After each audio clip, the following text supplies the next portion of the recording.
Бұл міне Астанадан Арқалыққа қатынайтын 655 пойыз. Дәл осы пойызға жолаушылардың шағымы өте көп. Сондықтан ішіндегі барлық жағдайды көзімізбен көрсетіп, осы пойызға билет алдық.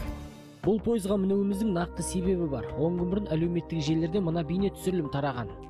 2023 жыл 10 январь состав Арқалық Астана.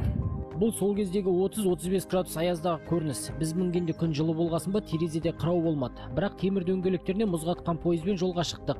Вагон туралы сәл кейін. Бірден айтарымыз, пойыз кестеден кеш жүрді. Біздің пойызымыз негізі 6-дан 37 минут кеткенде шығуы тиіс еді, бірақ міне 7-ден 15 минут кеткенде ғана орнынан қозғалды. Бұл үйреншікті жағдай деді жолаушылар. Ал пойыздың 6 вагоны бар екен. Соның біреуі ғана жаңалау, қалғандары ескі.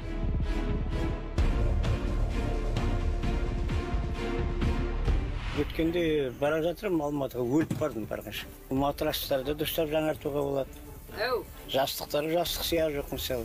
Туалеттің өзі проблема. Екі жақта, екі вагонның, бір вагонда мысалы екі туалет болған кезде біреуінің өзі кейде жабылып тұрады. Ремонтқа таңертеңнің өзінде 10 шақты адам бір сағат бойы туалетте очередьке тұрасың. Қаладан шыға сала терезеден жел гуледі. Жақтауларына жапсырылған пенопласттан пайда болмады. Туалеттің есігін ашқан сайында салқын ұрады. Жолаушылар бұл жағдайға көндіккендей.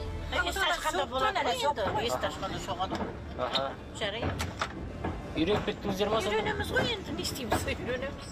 Вагонның жарығы да әлсіз, іші түнеріп тұр. Келесі купеде отырған адамның түрін көру де қиын. Біздің вагонда тоққа қосатын тек осы жерде ғана бар екен. Бірақ оны өзі істемейді. Астанадан кешігіп шыққан пойыз Арқалыққа уақытылы жетті. Түсірілім тобын көргесін тез жүрген шығар дегендер болды. Ал бұл Арқалыққа Астанадан қатынайтын жалғыз пойыз емес. Өткен жылы екі ортаға Тальго вагондары берілген.